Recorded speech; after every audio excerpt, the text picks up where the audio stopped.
my time now to make my name up. I'm not saying he's done with his legacy, but I just have to take him aside and then move forward. How badly do you want what you want? How badly do you want it? Or do you want it at all? You see, there's an awful lot of people who want an awful lot of things.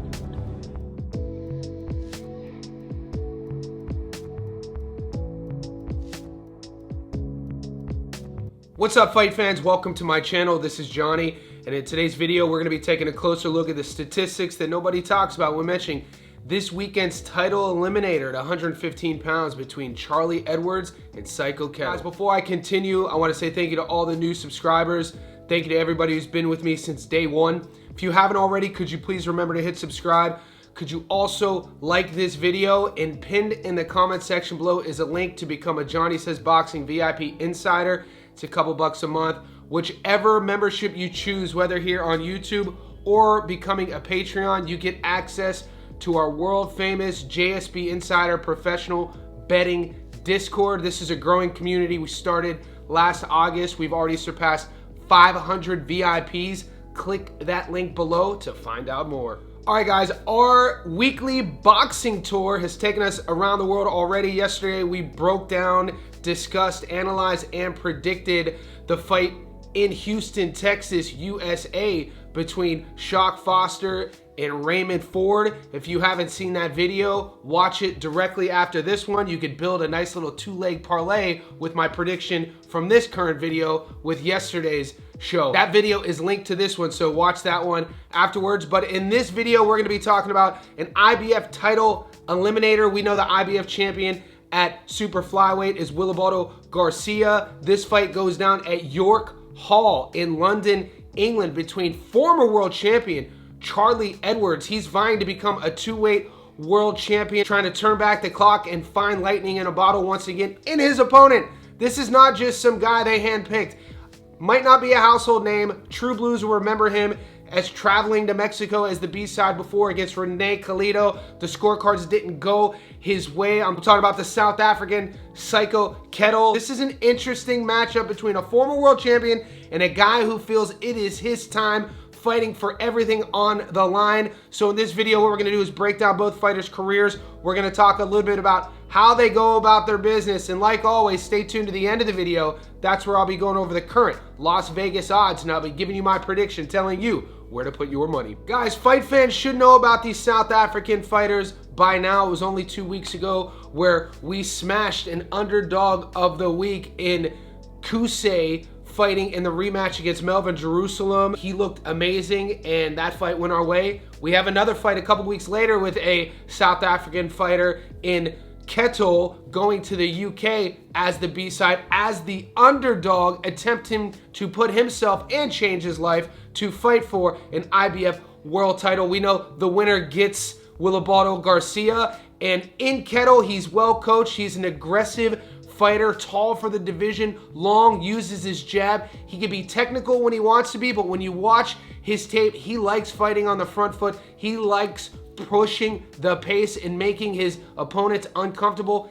In his opponent, he's going against a former world champion, a very confident Charlie Edwards, a guy who feels that this is his time at 33 years old to become a two-division world champion. It was all the way back in 2016 when he fought for his first world title. Some would say it was too much too soon. We knew that night against John Casimero, things didn't go his way. A few years later, he did become a world champion. This is a guy we kind of watched evolve over the years, was a really aggressive puncher when he was younger. He's kind of turned into more of a defensive technician. He's an accurate guy. He's a well-versed guy. Speed, great boxer, uses the entire ring. This matchup is truly interesting between a former world champion and a guy who is super hungry. And do you want to call it a crossroads fight? I wouldn't blame you if you did. You got to think whoever wins this fight is next in line, and whoever loses has a lot of questions to answer about their career. Right now, I do want to take a closer look at the South African and see what he's been up to. Sikho Nqothole is 21-3 of his 21 wins. 13 of them come by way of knockout. Of his 3 losses, he's been stopped once. Out of 921 fighters in the world at super flyweight, he's ranked number 17. He's fought a career total of 122 rounds and carries in the ring a 62% career knockout to win ratio. The 31-year-old South African has a 70-inch reach and he's 5'10". He was born and raised in Eastern Cape, South Africa. We last saw him fight Kalama, 9-3, stopped him in the 3rd. Alakaba, 9-6, won a UD in the 10th. Amukwa, 9-5, stopped him in the 2nd. Rene Kalido, 22-0, lost to UD in the 10th. Jonas Matthias, 15-6, won a UD in the 10th. A lot of you guys might not be familiar with South African boxing, but with more and more shows being televised on DAZN, it allows fans to become introduced to fighters such as Kusei and fighters such as Nqothole. They're very aggressive. They fight with everything on their sleeve, meaning that they know the chances that they get are very slim. So when they get opportunities to travel as the B-side, go international, they always put their hand up. A guy like Nqothole has already done this before. He's traveled to Mexico in a fight against Kalido and things didn't go his way. You'd have to think that he is going to make some decisions in terms of effort, output, and urgency. A B-side in the UK is going to have to win significantly. He's going to have to get on his front foot. He's going to have to win rounds early and make it very clear for the judges at the end of the fight that he is the winner. I like his reach. I like his length. I like his jab. I like his aggression. And I think the matchup with Charlie Edwards, stylistically, I actually think it favors Nqothole regarding the aggression, and in times as of late, Charlie Edwards, this recent version of his career, not being so willing to exchange, not being so confident in punching with his opponent. Will Nqothole have the timing and precision to land on Edwards? We'll see. Fight night's only a couple days away. Let's take a closer look at the A-side, the former world champion, and see what he's been up to in his career. Charlie Edwards is 21-2. Of his 21 wins, 7 of them come by way of knockout. Of his 2 losses, he's been stopped once. Out of 921 fighters in the world at super flyweight, he's ranked number 7. He carries into the ring a 33% career knockout to win ratio and has fought a career total of 177 pro rounds. The 33-year-old Brit is a 5'6" orthodox fighter with a 66-inch reach. He lives in Epsom, Surrey, United Kingdom. We last saw him fight Salvador Juarez, 20-9, UD in the 10th. Andrew Kane, 13-1, lost a split decision in the 12th. Asamba, 13-8, won a UD in the 12th. Georges Ori, 17-3, won a UD in the 10th. This is a guy who won a world title in a lighter weight class. He's gone up. He's had some losses, some head scratchers. Recently, the loss in 2025 to Andrew Kane was a weight class above. This is him trying to go back down to 115 and become a two-weight world champion. We saw him get stopped before early days against Casemiro in 2016. And then we also saw him get stopped, but then it was deemed a no contest before in 2019 against Julio Martinez. What does this tell you? For me, it tells me that durability is probably an issue. It's not shocking to say that psychologically Charlie Edwards isn't the same guy he was when he was younger.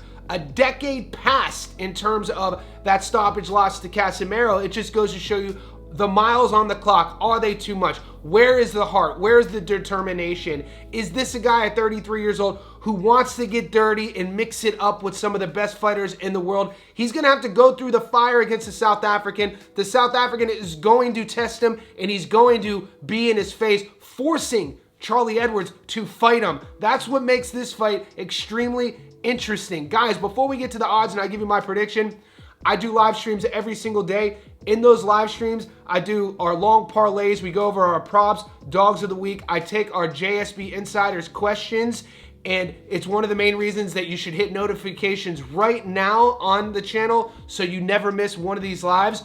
In these edited Stats Don't Lie videos, you're only going to get my money line prediction.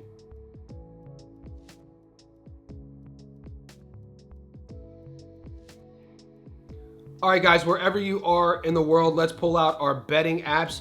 Charlie Edwards as the A side is a $1.66 favorite, meaning you put 100 on Edwards, you get your money back plus 66 bucks.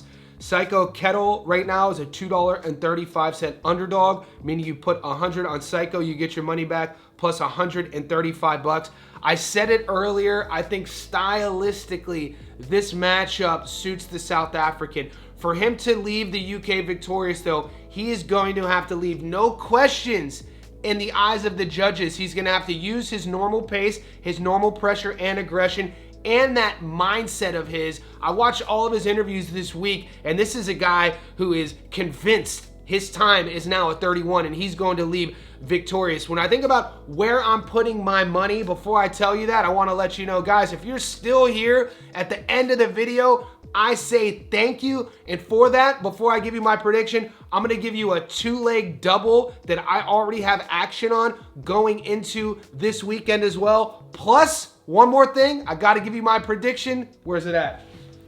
Oh yeah, baby, the swindler is back. We're going dog hunting. I think the time is now for the South African. He's been at the world level for a while now. I think with our momentum on our side, with Kusay as the dog beating Jerusalem, I think stats are favoring us. I am taking Nqothole right now to go into the UK as the underdog. I'm taking him at plus money on the money line. The dogs are barking. Guys, this is not an echo chamber. In the comment section below, let me know if you agree or disagree. Leave your receipts. And after the fight, like always, we'll circle the wagons and we'll have a little chat about it. Also, if you haven't seen my breakdown, prediction, and analysis of a world title fight at 130 pounds in Houston, Texas, between the champion, Shock Foster, and the challenger, Raymond Ford, stay tuned to the channel because that's coming up right now.